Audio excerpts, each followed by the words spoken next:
उन्होंने 2013 में कहा था सोना मत खरीदो। क्यों कहा था? राहुल के तो काका है वो, राहुल के तो आका है वो। क्यों कहा था 2013 में सोना मत खरीदो? अपने बात की बात को पलट रहे हो, अपने काका और अपने आका की बात का पलट कर रहे हो। सोने चांदी की कीमत क्या जाने, पेट्रोल उनका किसी का लगता नहीं। सरकार, बुरा मत मानना, पेट्रोल किसी का लगता नहीं। जो भाषण दे रहे हैं ना, वो किसी का पेट्रोल नहीं लगता है, किसी की विदेश यात्रा में पैसा नहीं लगता है। सबके पीछे काफिले चलते हैं, सबके पीछे कारवां चलते हैं, कोई मना नहीं करता। कोई नेता बताओ अकेली गाड़ी पर जाता हुआ देखा हुआ? हम कंट्रोल करेंगे। देश की जनता मोदी जी की बात मानेगी, वो मोदी जी की बात मानेगी। वो सोना नहीं खरीदेंगे, वो पेट्रोल कम खर्च करेंगे, वो गाड़ियों में कार पूल करके चलेंगे, ट्रांसपोर्ट के वाहन यूज करेंगे। हम करेंगे, लोग करेंगे, देश के लोग करेंगे, क्योंकि हम कथनी को करनी में ढालते हैं, हम अपने जीवन में अपनाते हैं। और आज ये पहली बार नहीं हुआ है। नेताजी सुभाष चंद्र बोस ने, याद करिए, कहा था तुम मुझे खून दो मैं तुम्हें आजादी दूंगा। ये क्या था? क्या नेताजी ब्लड बैंक चला रहे थे? क्या खून के व्यापारी थे? क्या ब्लड डोनेशन करते थे क्या नेताजी? नहीं, नेताजी ने कहा तुम मुझे अपनापन दो, तुम मुझे मेरा साथ दो, खून दो। बड़ी बड़ी बात कही, खून दो मैं तुम्हें आजादी दूंगा। तो ये भावना, ये भाव उनमें रही। और उसके बाद नेताजी ने जीते, देश अंग्रेजों से मुक्त हो गया, देश में राष्ट्रीय ध्वज लहराया। लाल बहादुर शास्त्री भी प्रधानमंत्री बने। लाल बहादुर शास्त्री ने क्या कहा पता? जब पाकिस्तान का युद्ध हुआ तो कहा एक टाइम का भोजन छोड़ दो। क्या मतलब, वो भूखे रखना चाहते थे क्या वो अन्न बेचना चाहते थे क्या लाल बहादुर शास्त्री जी अन्न अपने घर में भरना चाहते थे क्या ललिता शास्त्री जी को रोटी बनाने से बचाना चाहते थे? नो, उन्होंने देश से अपील की, देश के साथ जुड़े, देश ने उनका साथ दिया। और उसके बाद इंदिरा जी का शासन आया। इंदिरा जी जब भुवनेश्वर से आई, उड़ीसा से, उनका आखिरी भाषण था, मेरे खून कह के कतरा इस देश को राष्ट्र की एकता अखंडता देगा। क्या एकता अखंडता देगा? इसका मतलब उनकी भावनात्मक अपील थी कि वो चाहे रहें न रहें, लेकिन देश की एकता अखंडता रहनी चाहिए। और उस कहने का परिणाम हुआ, अगले दिन इंदिरा जी का शरीर छलनी कर दिया गया। जितने छलनी में निशान होते हैं उतने उनके निशान उनके शरीर पर थे। लेकिन उस समय राहुल गांधी जी के पिता परम पूज्य श्री राजीव गांधी जी ने कहा कि इंदिरा जी केवल मेरी मां नहीं, पूरे देश की मां थी। और उस बात को माना। जो सिखों के हत्याएं हो रही थी, सिखों को मारा जा रहा था, गड़े जा रहे थे, लूटे जा रहे थे, लोगों में शांति आई कि नहीं, वो मेरी मां थी, मां के हम शोक को मनाएंगे। और पूरी दुनिया के लोगों ने इंदिरा जी के शोक में साथ दिया। वो अपील थी। और उसके बाद जब देश के प्रधानमंत्री मोदी जी बने, हमारे यहां महिलाओं का अनुपात, बेटियों का अनुपात कम था। हरियाणा में बेटियों का गर्भपात हो जाता था, बेटियां जन्म से पहले मार दी जाती थी, बेटियां शादी के लिए नहीं मिलती थी, बेटियों का बहुत बड़ा अकाल पड़ा रहता था हरियाणा में। मोदी जी ने रैली की, माधुरी दीक्षित भी थी उसमें, और मोदी जी ने एक अपील की, बेटी बचाओ बेटी पढ़ाओ। मोदी जी की तो खुद की कोई बेटी नहीं है जो उसे पढ़ाने और बढ़ाने और बचाने की बात की, लेकिन वो राष्ट्र से अपील थी मोदी की, वो देश के प्रधानमंत्री की अपील थी कि बेटी बचाओ बेटी पढ़ाओ। और हरियाणा ने उस पर काम किया, और हरियाणा में आज बेटी और बेटे का रेशियो बराबर हो गया है। उसके बाद मोदी जी ने एक और अपील की। हम एलपीजी गैस में पराश्रित थे, विदेशों से आती थी एलपीजी गैस, आज तो हम दूसरों को दे रहे हैं। लेकिन मोदी जी ने कहा जो लोग सब्सिडी छोड़ना चाहते हैं वो सब्सिडी छोड़ दें। करोड़ों लोगों ने स्वेच्छा से सब्सिडी छोड़ दी, और आज घर घर चूल्हा है। आज उन माताएं बहनों के घर में चूल्हा जल रहा है जिन्होंने कभी सपना नहीं देखा था कि लाइटर से चूल्हा जलाकर खाना बनाएंगे। जिनकी नियति हो गई थी माताओं बहनों की, सुबह का खाना बना के दोपहर के लिए निकल जाना, जंगल में लकड़ियां बीनना, चुनना, सिर पर गांठ बांध कर लाके शाम का खाना बनाना, जिनकी नियति हो चुकी थी जंगल में घूमना, उन बहनों उन बेटियों के लिए मोदी जी ने गैस एलपीजी सब्सिडी में देकर देश के लिए काम किया। आज अगर मोदी जी ने कहा है सोना मत खरीदो, क्या गलत कह दिया? आपके पास पैसा है, आप एफडीआर कीजिए, बैंक में जमा कीजिए, प्रॉपर्टी लेके दीजिए, क्या फर्क पड़ता है? बेटा बेटी दो दामाद दोनों खुश रहेंगे, दोनों का नाम करके दीजिए, क्या गलत किया उन्होंने? चोरी से बचो, आर्टिफिशियल ज्वेलरी के प्रयोग करो, ये सारा कुछ कर सकते हो। कोई उसमें लड़ाई नहीं, कोई उसमें भेद नहीं, कोई दुविधा नहीं। अगर मुझे बताइए डॉक्टर त्रेहन, क्या कहेंगे तेल पियो? क्या माएँ कहेंगी तेल डालो बहू, खूब और डालो तेल? क्या बहू अपनी नौकरानी से कहेगी अरे इसमें तेल कम क्यों डाला, और डाल? अच्छी बहुएं, अच्छी पत्नी, अच्छी माँ यही कहेंगी तेल कम डालना बेटा, तेरे बाबूजी को हार्ट प्रॉब्लम है। सब यही कहेंगी तेल कम से कम प्रयोग करना। उनकी ईसीजी अच्छी नहीं आती है, उनका इको अच्छा नहीं आता है, तेल कम प्रयोग करो, बच्चों का पेट खराब हो जाता है। क्या गलत कहा है उन्होंने? क्या तेल पीना चाहिए?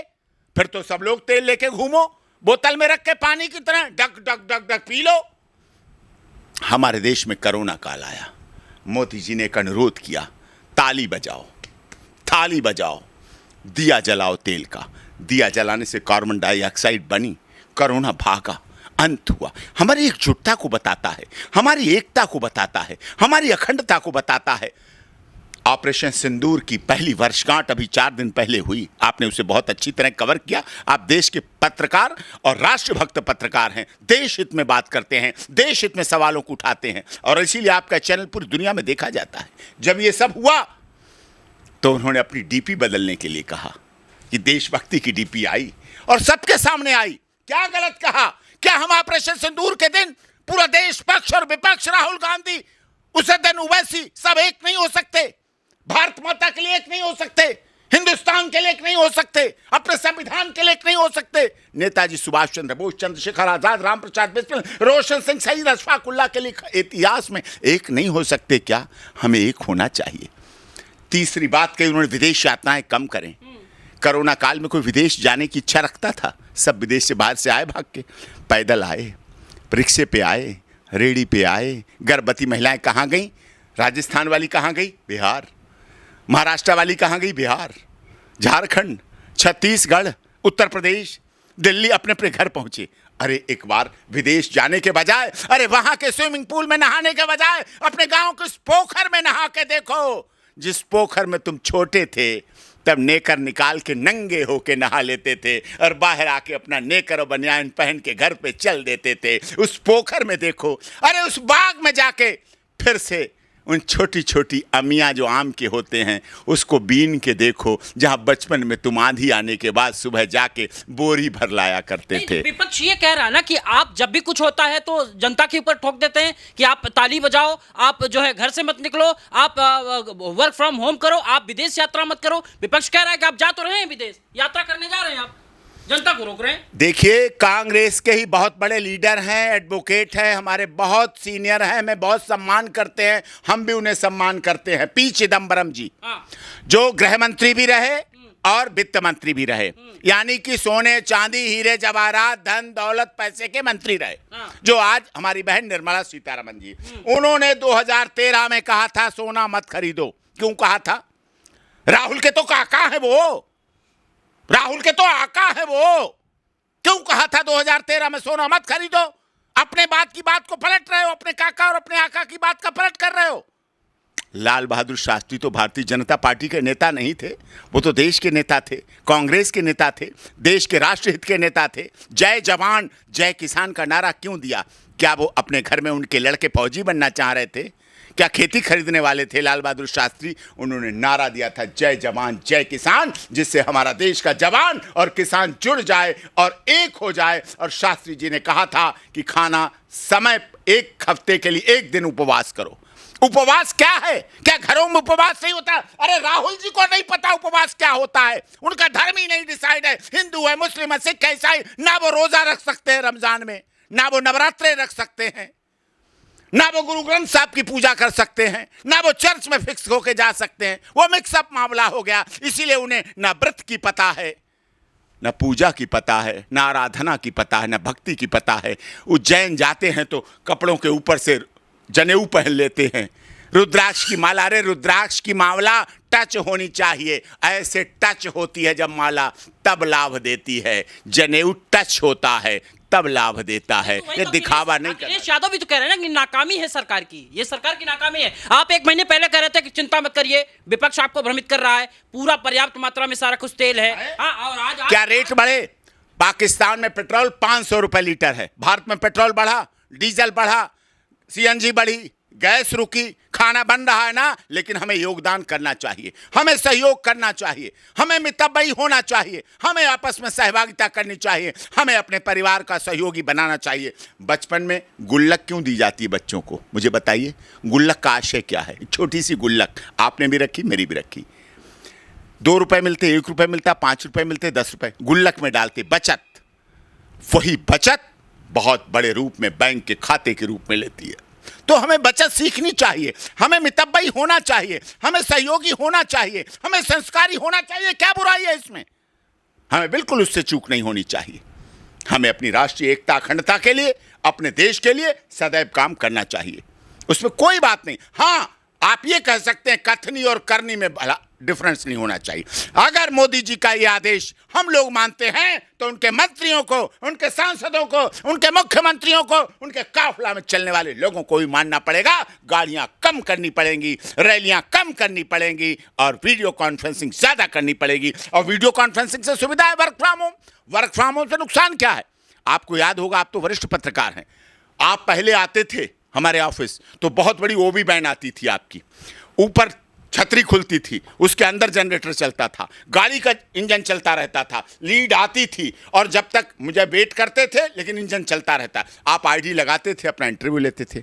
आज आपके जो बक्सा है छोटा सा, उसी से आपकी जा रही है, लाइव हो रही है, टेलीकास्ट हो रही है।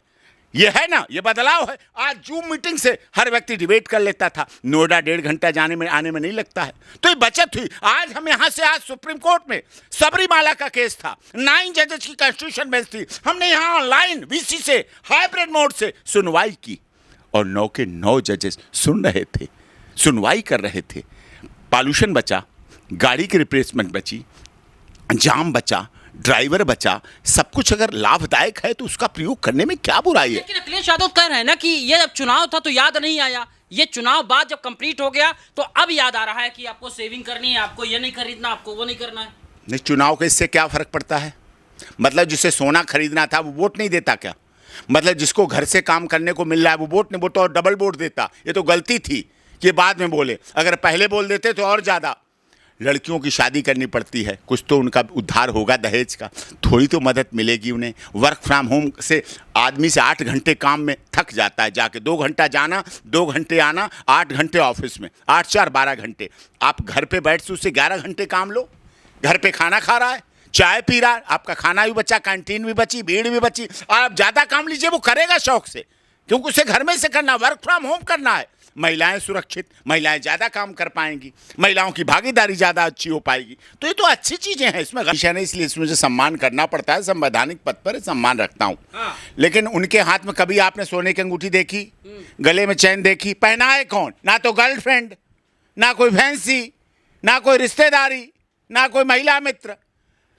कन्याकुमारी से कश्मीर पहुँच गए, अरे एक तो चैन कोई देता, मैं निकल जाता हूँ, चैन अंगूठी पता नहीं लोग क्या क्या दे देते हैं ना, ये प्यार होता है। और कन्याकुमारी से वहां तक घूमे आया बंदा और कोई एक सोने की अंगूठी नहीं, चैन नहीं, कुछ नहीं, अरे थैला भर जाता सोने आभूषण से, चांदी से, हीरे से, जवाहरात से, लेकिन नहीं दिया। अब उनको लोग विवाह के योग्य ही नहीं मान रहे हैं, विवाह के योग्य नहीं।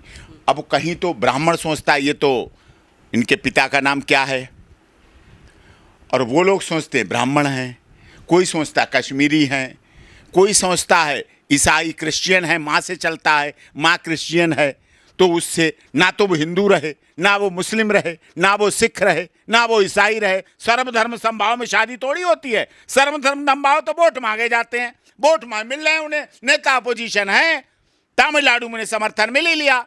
अरे शादी करने, इतना गोरा चिट्टा लड़का कमारा नहीं रहता है, इतना अच्छा परिवार है, गोरा चिट्टा लड़का, मिल्की वाइट है, अपोजिशन लीडर है, तनख्वाह अच्छी आ रही है, सब कुछ है, उनका विवाह हो जाना चाहिए। लेकिन नहीं हो रहा इसी चक्कर में। बहुत बहुत धन्यवाद। तो आपने डॉक्टर एपी सिंह सर को सुना, उन्होंने क्या सारी बातें कही।